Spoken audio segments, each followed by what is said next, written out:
Hello friends, welcome to పక్కా Telugu YouTube channel. Prabhas and Allu Arjun వీరిద్దరూ pan Indian స్టార్స్గా మారి ప్రెజెంట్ ఇండియన్ బాక్స్ ఆఫీస్ని రూల్ చేస్తున్నారు. అసలు ప్రభాస్ అండ్ అల్లు అర్జున్ మధ్య ఇప్పటి వరకు ఎన్నిసార్లు బాక్స్ ఆఫీస్ వార్ జరిగింది, ఇందులో ఎవరు బాక్స్ ఆఫీస్ విన్నర్గా నిలిచారో ఈ వీడియోలో తెలుసుకుందాం. వీరిద్దరి మధ్య మొట్టమొదటి క్లాష్ అనేది 2003లో జరిగింది. మార్చి 28, 2003లో అల్లు అర్జున్ గంగోత్రి మూవీతో వస్తే అదే రోజు ప్రభాస్ రాఘవేంద్ర మూవీ రిలీజ్ అయింది.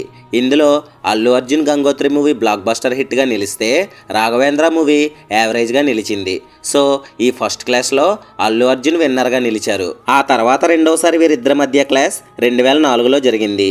మే 7, 2004లో అల్లు అర్జున్ ఆర్య మూవీతో వస్తే మే 21న ప్రభాస్ అడవిరాముడు మూవీతో వచ్చారు.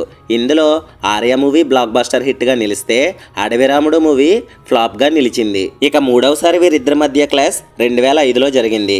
మార్చి 25, 2005లో ప్రభాస్ చక్రం మూవీతో వస్తే 2 వీక్స్ గ్యాప్లో అంటే ఏప్రిల్ 16న అల్లు అర్జున్ బన్నీ మూవీ రిలీజ్ అయింది.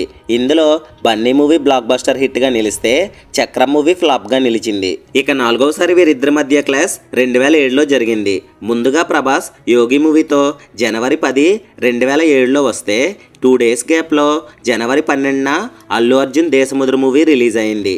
ఇందులో యోగి మూవీ ఫ్లాప్గా నిలిస్తే దేశముద్రు మూవీ బ్లాక్ బస్టర్ హిట్గా నిలిచింది. ఇక చివరిసారిగా వీరిద్దరి మధ్య క్లాస్ 2008లో జరిగింది. మే 1, 2008లో అల్లు అర్జున్ పరుగు మూవీతో వస్తే మే 22న రిలీజ్ అయింది ప్రభాస్ బుజ్జిగాడు మూవీ. ఇందులో బుజ్జిగాడు మూవీ యావరేజ్గా నిలిస్తే పరుగు మూవీ సూపర్ హిట్గా నిలిచింది. సో మొత్తం 5 సార్లు వీరిద్దరి మధ్య క్లాస్ జరిగితే 5 సార్లు కూడా అల్లు అర్జునే విన్నర్గా నిలిచారు.